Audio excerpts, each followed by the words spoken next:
Olá, seja muito bem-vindo, muito bem-vinda. Esse é o primeiro Tripé, o podcast da Agência Sofia.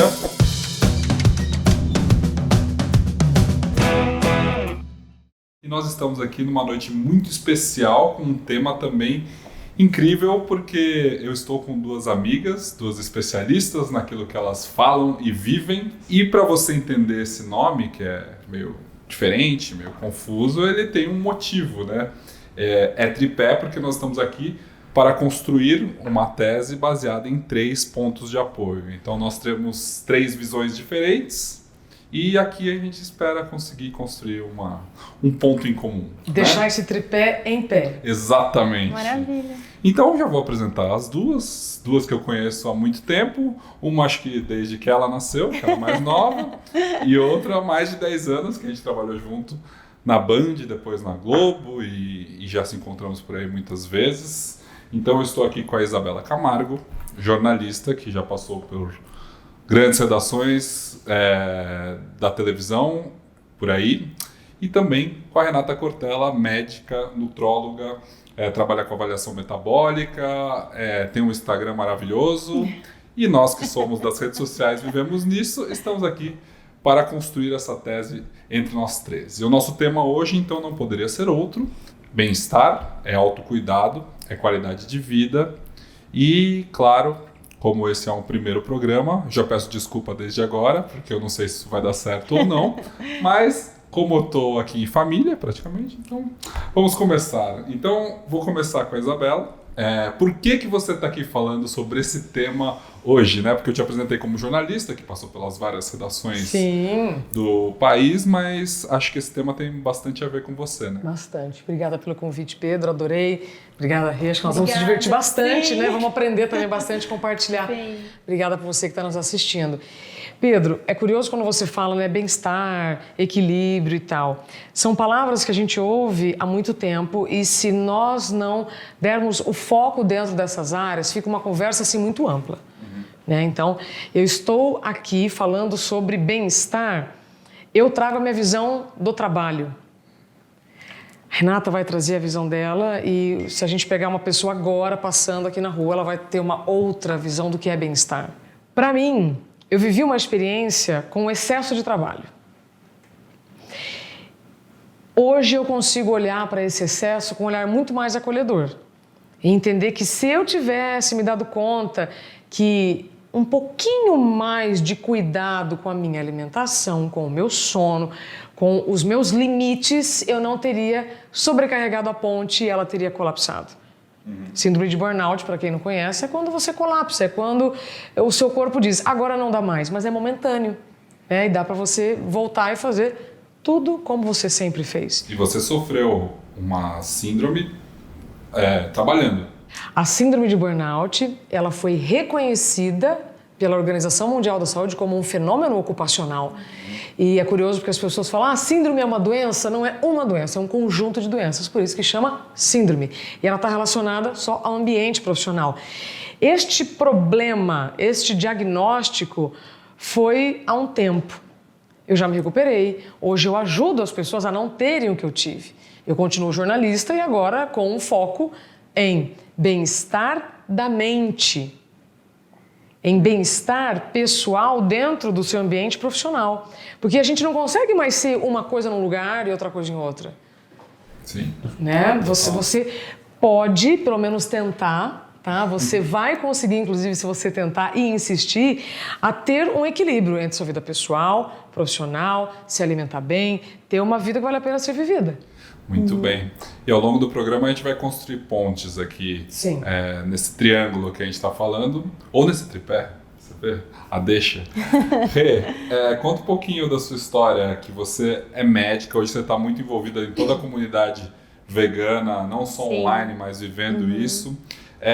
Como que você chegou aonde você está agora? Nesse ponto em que você passa para as pessoas nas suas redes sociais, acho que dicas de bem-estar, dicas de como viver bem, tipo, isso é uma construção que você tem uma formação, claro, que é clássica acadêmica, mas também uma formação pessoal que é mais importante para a sua vida hoje, acho, do que a formação acadêmica, não é? Sim. cada um sempre traz para sua profissão a vivência, né? O que venceu no seu dia a dia, e a gente acaba aprendendo cada vez mais isso. Na faculdade de medicina, a gente aprende uma medicina muito convencional. Então, é uma medicina focada mais em doença, né? Que a gente precisa disso, a gente precisa tratar. Mas chegou um ponto na minha formação que isso não estava me satisfazendo. Então, eu comecei a buscar o que a gente podia fazer para a pessoa não adoecer. Então, prevenção. Exatamente, a prevenção. O que a gente pode fazer antes da pessoa chegar pra gente no hospital, antes de chegar pra gente no consultório de especialista. Então, eu comecei a me aprofundar já na faculdade, depois comecei a fazer pós-graduação, curso, fui pra fora, pra aprender mesmo. Então, a gente fala que a nossa medicina do estilo de vida. Então, a gente mexe muito isso, a gente faz análise do metabolismo para ver vitamina, mineral, hormônio, tudo isso. E todo o estilo de vida do paciente. Então, quando a gente fala de saúde, que a gente fala saúde integral, a gente está falando de tudo. Então, é a saúde física, é a saúde emocional, é a saúde mental. Por isso que não tem como... Financeira, tudo, né? Porque tá tudo relacionado. Quando a gente pensa na nossa saúde, tem tanta coisa envolvida. Então, às vezes, você faz atividade física, você come bem, mas você vive em pico de estresse, você odeia o seu trabalho. Como é que você vai ser saudável? Eu acho que, para vocês duas, um ponto em comum, e acho que para todo mundo que tem uma grande mudança na vida, talvez não só mudança de carreira, mas mudança de mindset, teve um ponto. Teve um momento ali em que, no seu caso, Rê, você resolveu que, tipo, talvez você não ia mais comer carne, não sei, Sim. Isso deu um start a outras coisas da vida que estavam talvez relacionadas com outras questões que você estava vivendo no momento, e você já chegou no momento em que você teve que dar pause, né, naquela loucura que você estava vivendo. Sim. Qual foi esse momento para vocês, então? Para mim, eu trabalho bastante, né, como o P falou, com um paciente vegetariano, vegano, ou as pessoas estão querendo reduzir, né, muita gente hoje em dia está criando essa consciência, tanto ambiental, bem-estar animal, como de saúde também, que está aprendendo como isso faz mal para, né, consumir animais e seus derivados, como faz mal para a saúde e para o bem-estar. Então, para mim, o despertar foi com uns 18 anos, que eu comecei a criar essa consciência, mas foi durante a faculdade que eu comecei a estudar os malefícios de todos os derivados, então dos laticínios, para a própria saúde. E foi aí que eu me tornei vegana. Então eu fiquei um bom tempo ovo-lacto e eu me tornei vegana na faculdade, estudando mesmo de todos os malefícios que esses produtos fazem. Então para mim foi o bem-estar, foi a saúde mesmo de ter essa virada de chave. E a possibilidade de eu poder falar isso para as pessoas, né? Então, como todo mundo, grande parte das pessoas tem esse estilo de vida, continuam consumindo isso e estão adoecendo. Então, para mim foi isso, realmente descobrir como isso tudo fazia mal e querer realmente espalhar essa notícia. São episódios da vida que disparam isso, né? Você teve também isso? Tive, na verdade, assim, eu tive uma fase também de bastante ansiedade, tratei depressão por muitos anos, então toda essa parte alimentar foi muito importante pra mim. Quando eu tirei todos os produtos de origem animal, fez tanta diferença no meu emocional, no meu mental. Por exemplo? Da própria depressão. O que você tirou? De anos, carnes, laticínios, ovos, todos. Por quê? Todos os produtos. Ovo? Todos. Meu Deus, eu já tava atendendo assim, Jair, mas eu amo ovo, gente. Não vou poder comer um ovinho? Não, você vai tirando pouco a pouco. Você não sente falta. Quando você vai colocando um monte de alimento que é super nutritivo, saboroso, isso vai entrando na tua vida que o resto vai ficando sem espaço. Não é sofrido. Acho muito curioso. Posso fazer uma pergunta? Pô. Que pra mim, vegana, era só quem não comia carne. Não. Beleza, cortar carne vermelha pra mim vai ser a coisa mais fácil que tem, mas não, é carne, ovos. Isso. O vegano é estilo de vida que tira todo e qualquer tipo de produto animal. Então, todas as carnes, todos os laticínios, todos os ovos, Ou seja, tudo de frutas. Não só da alimentação, couro. do estilo de vida. Estilo de vida. Mas não é uma seita. Então você Ela faz. tá com um sapatinho de tecido, tá, gente? Não é uma seita. Então você não precisa assinar, não tem carteirinha. Então o que você vai fazendo? Você vai fazendo o que você sente confortável e fazer passo a passo. O paciente não chega a mim e eu fico, não, vamos ver o que você está disposto a fazer. E ela não tem só pacientes, não, né? Não tem só pacientes veganos ou que querem ser veganos. Não. Né? Existe, mas assim, eu acho que uma das coisas que você trabalha, Rê, me corrija se eu estou errado, mas é assim, esse é o caminho que você chegou, mas as pessoas, querendo ou não, podem aprender partes do seu caminho, ou não só do seu caminho, mas a partes da melhora para a qualidade de vida, para o bem-estar, como elas se sentem, com com uma redução, talvez, do Sim, consumo de carne, mas não isso. necessariamente uma redução, umas substituições de coisas que te Sim, fazem mal e que um você passo vai a passo. percebendo que fazem mal, né? Todos os pacientes, eles topam reduzir. Porque eu sempre começo falando, olha, eu não vou te convencer, isso não é uma consulta de convencimento. Então, eu só vou te mostrar os malefícios desse e os benefícios desse. Naturalmente, eles falam, eu quero tentar. E depois eles falam, eu não tô acreditando que eu voltei a dormir, que eu tô melhor, que eu emagreci. Isa, como que você melhorou? Ainda bem que você me perguntou isso, porque eu já ia fazer uma pergunta para ela. Ele já captou, entendeu? Repete a pergunta, Pedro. Como você melhorou da sua síndrome de burnout? Como que você encontrou esse caminho para sair dessa loucura? Se melhorou? Acho que é importante a gente também, como você tinha me perguntado, né? Qual foi a virada de chave? Sim. Né, como foi da Rê.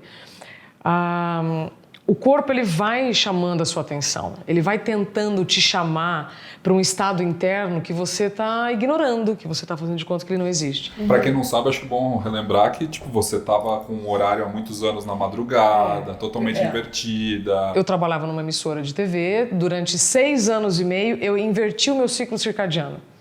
Eu passei a acordar meia-noite, 1, 2 ou 3 da manhã. Isso durante 6 anos e meio. Só por isso o corpo já dá um tilt. Total. Né? Porque você está botando a sua pineal para funcionar. Pineal é uma glândula que fica aqui dentro, tá, gente? É responsável por uma... Tá? Como se fosse a chave mestra. Só por trabalhar de madrugada já seria um grande dano. Só que além de trabalhar de madrugada, eu fazia muitas coisas ao mesmo tempo. Então vamos lá, se eu fosse multitarefa durante o dia, pode ser que eu demoraria mais para ter o que eu tive. Eu fui multitarefa de madrugada, cenário perfeito para colapsar. Ah, Isabela, mas ser multitarefa é o que todo mundo fala que é possível. Não. Você não consegue fazer 2 coisas ao mesmo tempo com excelência. Você gasta o dobro de energia, você vai se desgastar e não vai ter o resultado que você quer. Ah, mas eu consigo falar aqui no telefone, responder um e-mail e tal. Pensa, depois você não tem que voltar para todas essas atividades. Existe uma questão também, desculpa, que é cultural, que as pessoas falam que mulheres são multitask e homens são monotask, né? O homem só consegue se concentrar numa coisa, a mulher é multitask. Ó, além disso, além dessa crença, então, ó, vai anotando aí os tópicos, senão já vai se perder. Além dessa crença de que mulheres são mais multitarefa e tem muitas que se vangloriam e tal. Eu já fiz muito disso, né? Nossa, não, eu tô falando com você, eu tô prestando atenção ali. Jornalista. Os pratos, né? Equilibrista de pratos. Você pode fazer isso em um episódio, em uma situação, mas não a vida inteira. Mas não viver o dia, 24 horas, fazendo várias coisas ao mesmo tempo. Você não vai conseguir. Pensa num quarto escuro. Todo mundo fecha o olho, quarto escuro. Aí você coloca um farolete, coloca a luzinha em um canto. Você consegue iluminar todo o quarto? Só o canto? Você pode até ter uma luminosidadezinha para cá, para lá e para cá, mas o canto que você está iluminando é esse aqui. É o foco. Isso é o que você tenta fazer quando você é multitarefa. Você está querendo colocar a sua atenção nos 4 cantos da sala e não, você vai colocar só em um. Então, eu fui multitarefa de madrugada. Então, multitarefa vai trazer um dano para qualquer pessoa em qualquer horário? Vai. Trabalhar de madrugada vai trazer um dano a pessoa trabalhando ao vivo ou como frentista de posto, como porteiro. Aliás, um beijo para todos os porteiros, frentistas de posto, médicos, enfermeiros. Sempre tive muito respeito por todos os profissionais que trabalham de madrugada. E muitos me perguntam, poxa, Isabela, mas eu não fiquei doente. Falo, que bom. Que bom! Nós temos que ter um olhar singular, mas não significa que se o meu colega ele consegue ficar sem férias por 3 anos e não adoecer, pelo menos que eu saiba, que eu também vou ter esse mesmo...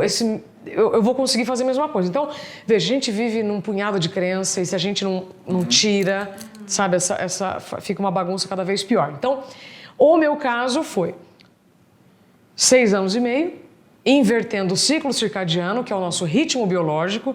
Seu corpo deixa de produzir uma série de hormônios fundamentais, deixa de produzir outros, e multitarefa durante muito tempo.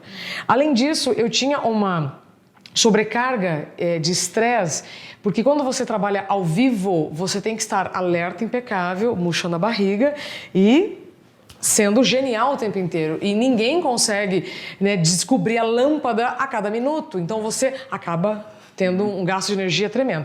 E aí, nos últimos 2 anos, isso foi ficando cada vez pior. Eu comecei a acumular uma série de doenças até ter o diagnóstico da síndrome de burnout. Fenômeno ocupacional, ou seja, você só vai ter esse diagnóstico se você estiver dentro de um ambiente de trabalho. Eu posso ser empreendedora e ter burnout? Sim.